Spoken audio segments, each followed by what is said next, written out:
सूरज हर दिन की तरह आज भी अपने ऑफिस जा रहा था कि तभी उसका 5 वर्ष का बेटा आकर कहता, पापा पापा, मेरे लिए ऑफिस से आते वक्त चॉकलेट लेकर आना। सूरज ने अपने 5 वर्ष के बेटे के ऊपर प्यार से हाथ फेरते हुए कहा, हाँ बेटा, लेकर आ जाऊंगा।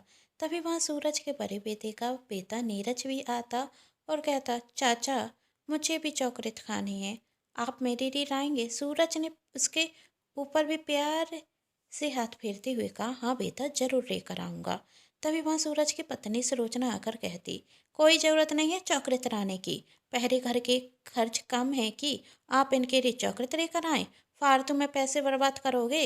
तब सूरज ने कहा, बच्चों ने कोई हमसे हमारी जायदाद नहीं मांग रही, सिर्फ चॉकलेट मांगी है, तो लेकर आ जाऊंगा ना।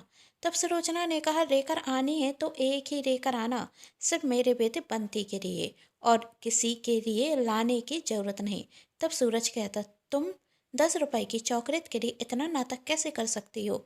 नीरज भी बच्चा है, हमारे बेटे की उम्र का है, क्या उसका चॉकलेट खाने का मन नहीं होता? तब सरोजना ने कहा, चाहिए तो अपनी माँ से जाकर कहें ना, यहाँ पर क्यों आता है यह हर बार अपनी डिमांड लेकर। तब सूरज कहता, सरोजना, तुम ऐसी बातें मत किया करो, तुम तो भाभी की हालत से पहले से ही परिचित हो। भैया के जाने के बाद वह पहले से ही दुखी ही रहती हैं, और नीरज भी तो अपने पापा को याद करता होगा ना। यदि वह मुझसे में अपने पापा की छवि देखकर खुश हो जाता है तो तुम्हें दुख क्यों होता है? सरोजना मुचराते हुए वहां से चली जाती और सूरज दोनों बच्चों से कहता कि शाम को ऑफिस से आते वक्त मैं तुम दोनों के लिए चॉकलेट देकर जरूर आऊंगा।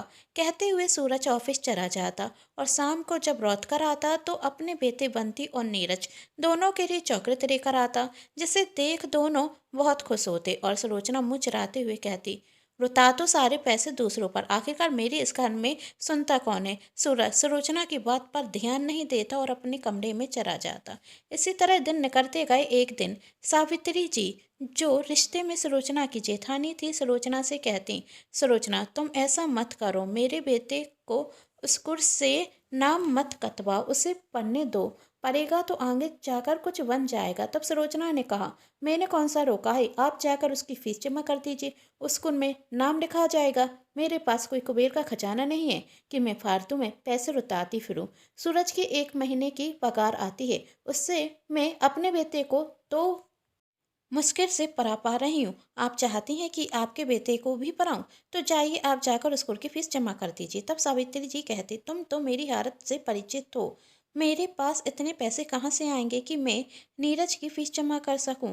हाँ हाँ, हाथों में तो सोने के कंगन पहने हुए हो और कहती हो पैसे कहाँ से आएंगे? जानती हो मैं कि तुम्हारे पास बहुत पैसे हैं, लेकिन मेरे भोरे भारे पति से पैसे लूटना तुम बहुत अच्छे से जानती हो। अपनी गरीबी का नाटक कर कर अपने पैसे तो छुपा कर रखते हो और मेरे सारे पैसे खर्च कराना चाहती हो। तब सावित्री जी ने कहा, सरोजना, ये झूठ है, मेरे पास कोई पैसे नहीं। तब सरोजना कहती, यदि पैसे नहीं है तो बेच दो अपने सोने के कंगन और पढ़ा लो अपने बेटे को। तब सावित्री कंगन को देखते हुए कहती, सरोजा, तुम जानती हो ये मेरे पास उनकी आखिरी निशानी, में आखिर इन्हें कैसे बेच दूं? तब सरोजना कहती, यहाँ पर भी कोई खैरात नहीं बत रही है कि जब भी आओ और मुंह खोलकर पैसे ले जाओ। तभी वहां सूरज आता और सरोजना पर गुस्सा होते हुए कहता, सरोजना, तुम किस तरीके से भाभी से बात कर रही हो? और भाभी, आप चिंता मत कीजिए, मैंने नीरज की स्कूल की फीस जमा कर दी है, अब हमारा नीरज पहले की तरह फिर से स्कूल जाएगा और मेरे होते हुए नीरज की पढ़ाई कोई भी नहीं रोक सकता।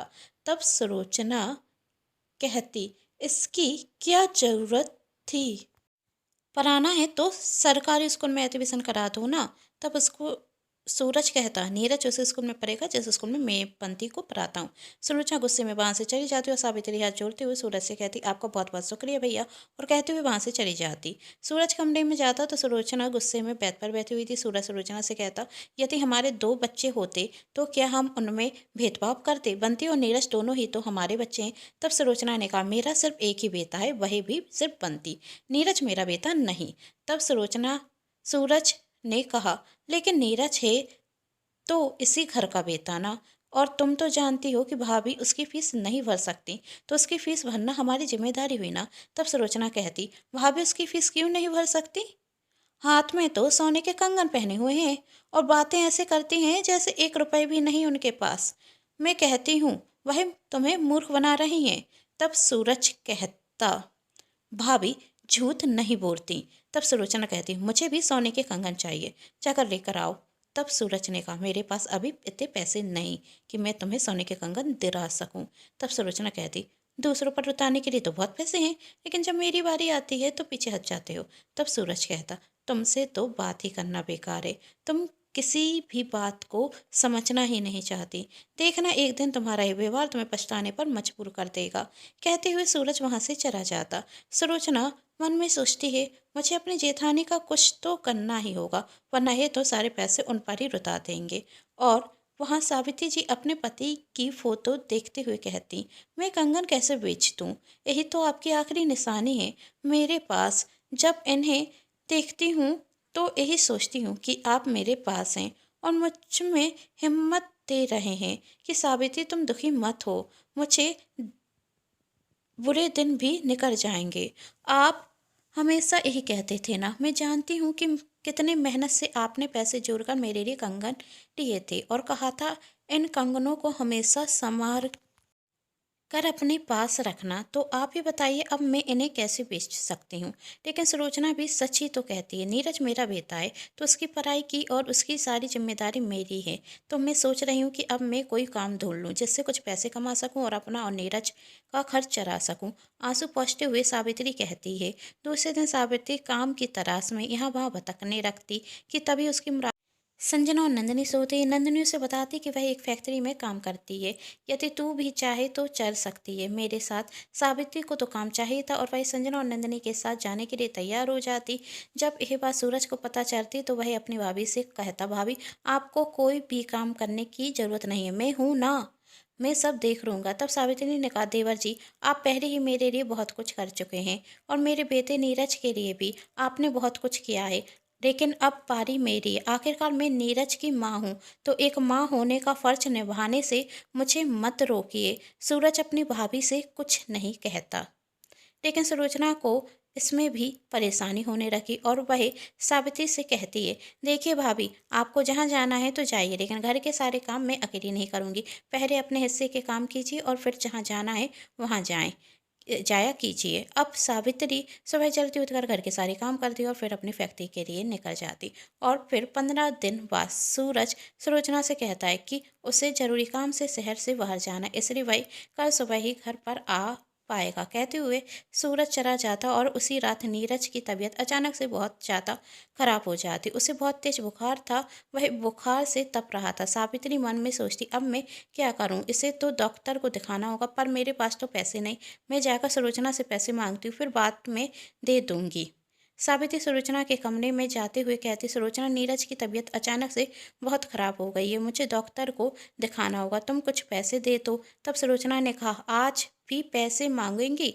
आ गई दिखाना है तो अपनी कमाई के पैसों से दिखा दो अपने बेटे को। तब सावित्री कहती, तुम तो जानती हो अभी मुझे काम करते हुए सिर्फ 15 दिन हुए हैं और मेरी तनख्वाह तो 1 महीने बाद मिलेगी, तो इस वक्त मेरे पास 1 रुपये भी नहीं है। तुम कुछ पैसे दे दो, तनख्वाह मिलते ही साथ में तुम्हारे सारे पैसे वापस कर दूंगी। तब सुलोचना ने कहा, आखिरकार भीख मांगने की आदत जाएगी नहीं तुम्हारी, लेकिन मुझे भीख देने का कोई शौक नहीं। यदि पैसे चाहिए तो अपने सोने के कंगन मुझे दे दो और पैसे ले लो। तब सावित्री कहती, सोने के कंगन?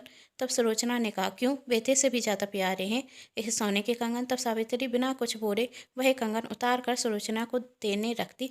उसकी आंखों में आंसू थे और सुलोचना के चेहरे पर मुस्कान थी कि तभी सूरज वहां आकर कहता है, भाभी इसकी कोई ज़रूरत नहीं है। और सुलोचना से कहता है, नीरज बीमार है और तुम्हें यहाँ पर भाभी के सोने के कंगन चाहिए? कैसी औरत हो तुम? एक बच्चे को बुखार में तड़पता हुआ कैसे देख सकती हो तुमसे तो बात करना ही बेकार है। चलिए भाभी हम नीरज को डॉक्टर के पास लेकर जाते हैं। कहते हुए सावित्री और सूरज नीरज को लेकर डॉक्टर के पास चले जाते। और सुलोचना मन में सोचती है, इन्हें भी इसी वक्त आना था, यदि थोड़ी और देर कर देते तो वह सोने के कंगन आज मेरे हो जाते, लेकिन ये इतनी जल्दी कैसे आ गए? तब सूरज सावित्री से कहता, भाभी अच्छा हुआ कि मुझे जिस जरूरी काम से शहर से बाहर जाना था वह कैंसिल हो गया और मैं सही वक्त पर घर आ गया। सूरज और सावित्री नेचर को डॉक्टर के पास दिखाकर घर वापस आ जाते। सूरज सावित्री से कहता है, भाभी नीरज को सही वक्त पर दवाई देते रहना, देखना हमारा नीरज बहुत जल्द ही ठीक हो जाएगा। सावित्री ने हाथ जोड़ते हुए फिर से सूरज का शुक्रिया किया और अपने बेटे को कमरे में लेकर चली जाती है। सूरज सुलोचना से कहता है, अपने स्वार्थ में इतनी भी मत गिर जाना कि कभी किसी की से आंखें भी न मिला सको।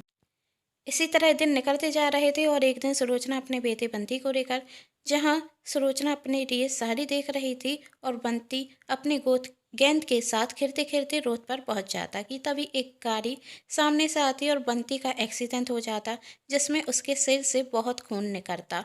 सुलोचना भागते हुए अपने बेटे के पास जाती और उसे हॉस्पिटल लेकर जाती। हॉस्पिटल से वह सूरज को फ़ोन करती, सूरज भी सीधा हॉस्पिटल जाता और जब यह खबर साबित को मिलती तो वह अपने बेटे नीरज के साथ हॉस्पिटल जाती, जहां डॉक्टर कहते बंटी की हालत गंभीर है और बंटी का ऑपरेशन करना होगा और इसके लिए पूरे 1 लाख रुपए की आवश्यकता है। तब सूरज ने कहा, मैं इतनी जल्दी इतने सारे पैसे कहाँ से लेकर आऊँगा। तब सुलोचना कहती, इसलिए कहती थी पैसे जोड़ कर रखो, लेकिन तुम्हें तो मुफ्त में पैसे लुटाने की आदत हो गई थी ना। अब देखो हमारे बेटे को जब पैसे की ज़रूरत है तो हमारे पास पैसे ही नहीं। तब सूरज ने कहा, तुम इस वक्त भी ऐसी बातें कैसे कर सकती हो। तभी सावित्री सूरज से कहती है, भैया आप एक कंगन बेच दीजिए और हमारे बंटी की जान बचा लीजिए। तब सूरज कहता है, भाभी मैं आपके ये कंगन कैसे बेच सकता हूँ, ये तो भैया की आखिरी निशानी है ना। तब सावित्री कहती है, जो चरा गया उसकी आखिरी निशानी रखकर मैं क्या करूंगी, अभी जो है उसकी जान बचाना ज़्यादा जरूरी है और मेरे लिए इन कंगन से ज़्यादा कीमती मेरा बेटा है। यह सुन सुलोचना की आंखों से आंसू बहने लगते, क्योंकि उसने एक दिन सावित्री से पूछा था कि आपके लिए ज़रूरी कंगन है या बेटा। तब सुलोचना सावित्री से माफ़ी मांगते हुए कहती, भाभी मैंने आपके साथ बहुत गलत किया, लेकिन आज आप मेरे बेटे की जान बचाने के लिए अपने कंगन बेच रही हैं, जो जेची की आखिरी निशानी आपके पास। मैं इस बात को कभी नहीं समझ सकी कि आपके लिए यह कंगन कितने कीमती हैं। मुझे माफ़ कर दीजिए भाभी, मुझे माफ़ कर दीजिए। तब सावित्री ने कहा, बंटी मेरा भी बेटा है ना, और अपने बेटे के लिए मैं इतना तो कर ही सकती हूँ। देवर जी, जी आप क्यों बैठे हैं, जाइए कंगन बेच कर आइए और हमारे बेटे की जान बचा लीजिए। सूरज जाकर वह कंगन बेच देता, जिसके बाद बंटी का ऑपरेशन होता और उसकी जान बच जाती है। तब सूरज सुलोचना से कहता, कहा था ना इतनी भी गिर मत जाना कि कभी किसी से नजर भी ना मिला सको। याद है ना भाभी एक दिन तुम्हारे पास आई थी जब नीरज की तबीयत खराब थी, तुमने उन्हें 100 रुपए देना भी जरूरी नहीं समझे और आज उन्होंने तुम्हारे बेटे की जान बचाने के लिए अपने कंगन बेच दिए, जो उनके लिए उनके पति की आखिरी निशानी थी। तुम समझ भी नहीं सकती कि वह कंगन उनके लिए कितने महत्व रखते थे। यह सुन सुलोचना की आंखें शर्म से झुक जाती। कुछ दिनों बाद बंटी पहले की तरह बिल्कुल ठीक हो जाता और अब सुलोचना नीरज से भी उतना प्यार करती जितना अपने बेटे बंटी से, और सावित्री को कभी भी अपमानित नहीं करती। अब वह सब खुशी खुशी एक ही घर में साथ साथ रहते। सावित्री को इस बात का एहसास हो चुका था कि कभी भी किसी की मजबूरी का फ़ायदा नहीं उठाना चाहिए, क्योंकि वक्त बदलते वक्त नहीं रखता। यदि आप सभी को यह कहानी पसंद आई है तो जल्दी से चैनल को सब्सक्राइब कर दीजिए, वीडियो को लाइक कर दीजिए और वीडियो को शेयर भी जरूर कीजिए, जिससे ये कहानी ज़्यादा से ज़्यादा लोगों तक पहुँच सके। Thanks for watching.